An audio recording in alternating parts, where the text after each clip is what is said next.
Welcome to the Deep Dive. Great to be here. So today we're focusing on the civil rights movement in America, Right. but not just the events. We really want to look at the outcomes. What were the actual, gains in equality? Exactly. The tangible results. How did things actually change because of the movement? That's our mission today, digging into that progress. Okay, sounds good. To really get that, though, we probably need to touch on some key context, like some major things happening around that time. Definitely sets the stage. Right. So first off, the assassination of President Kennedy, JFK. Yeah, John F. Kennedy. He was president, and his assassination in November 1963. Oh, it's a Really? massive shock to the nation. And it happened right in the middle of all this activity around civil rights. Absolutely. It certainly shifted the political landscape, right as the movement was gaining major momentum. Okay. Then there's this term, Lyndon Johnson's Great Society. Sounds ambitious. What was that all about? It really was ambitious. After JFK, President Lyndon Johnson, LBJ, launched this huge set of domestic programs in the mid-60s. Okay. The core idea really was social reform, aiming to, eliminate poverty and racial injustice using federal power, a grand vision. So a really broad effort. And part of that was the Economic Opportunity Act, 1964. Yes, that was a cornerstone of the Great Society. Its main target was poverty. How did it try to fight poverty? Well, it wasn't just about handouts. It focused on creating opportunities. Think job training, education programs. Head Start is probably the most famous one that came out of it. Oh, Head Start, right, for kids. Exactly. And also community action initiatives, letting local communities design their own anti-poverty efforts, really trying to give people tools. Gotcha. So empowering people. Now let's talk about the Civil Rights Act of 1964. This feels like a really, really big one. Oh, it's landmark legislation. Absolutely pivotal. What did it actually do in terms of equality? It basically outlawed discrimination based on race, color, religion, sex, or national origin across the board. So in practice, what did that mean? It meant, no more refusing service in restaurants or hotels based on race. It meant employers couldn't discriminate in hiring or firing. Huge. Yeah, and it applied to any programs getting federal funding, too. It was a massive legal step toward equal treatment in public life and work. Okay. Then, following that, we get the Department of Housing and Urban Development, HUD. Why a whole department for housing? Good question. HUD was set up in '65, also part of the Great Society.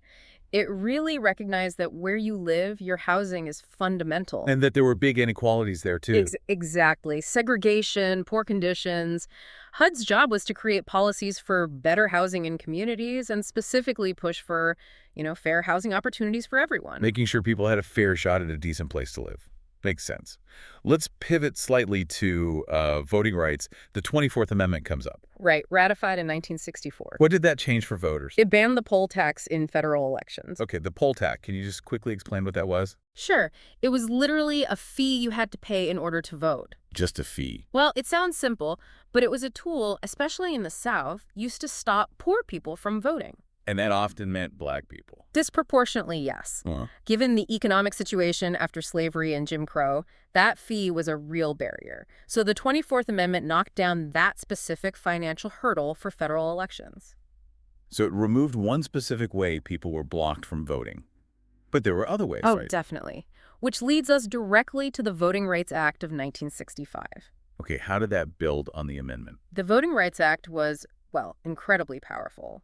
While the 24th Amendment only hit poll taxes in federal elections, this act went much broader. It targeted all sorts of discriminatory practices used by states and local areas to stop black citizens from voting. Like what kind of practices? The most notorious were literacy tests. These were often designed to be impossible to pass and weren't applied fairly at all. So the act banned those. Yes.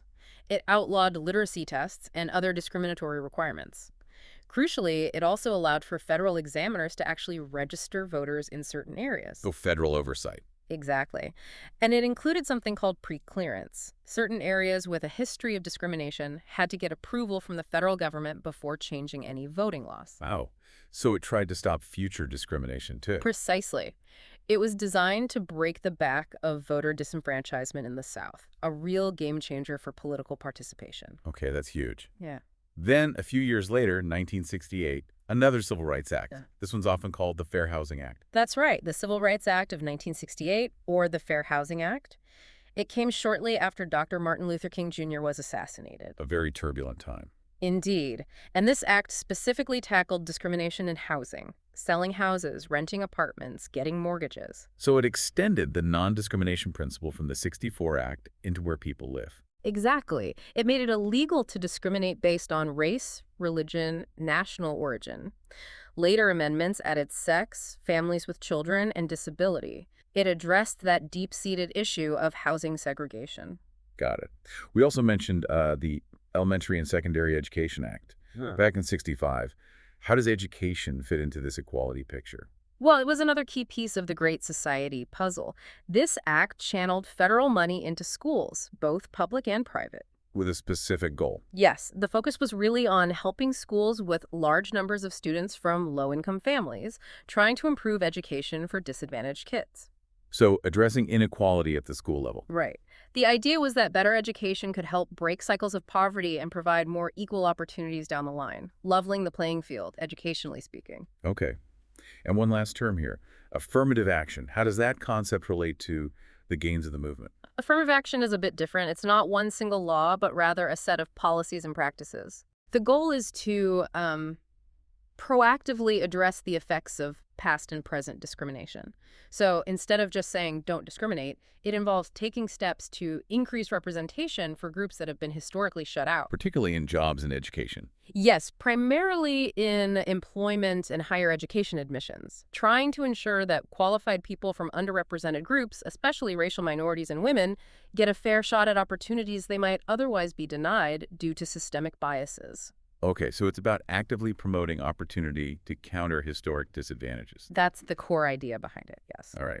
We've covered a lot of ground laws, amendments, programs. If we try to pull it all together now, how did these specific things, these gains, really add up to greater equality? Well, I think the key is seeing how interconnected they were. It wasn't just one thing. It was this multifaceted attack on inequality. So, like the voting rights changes enabled other changes.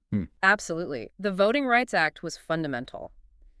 Giving Black communities real political power meant they could elect officials who represented their interests, who would fight for better schools, fair treatment, economic opportunities. Right, the power of the ballot box. Exactly. Then you layer on the Civil Rights Act of '64, which directly challenged segregation in daily life, lunch counters, buses, workplaces.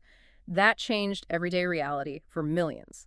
And the Fair Housing Act tried to break down barriers in where people could live. Right, tackling residential segregation.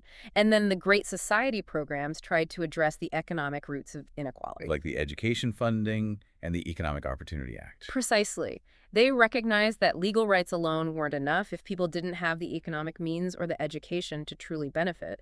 It was about providing a foundation, a pathway. So it's legal change, political empowerment, economic opportunity, educational support, all working together. Yes, and things like the 24th Amendment getting rid of the poll tax were crucial supporting pieces.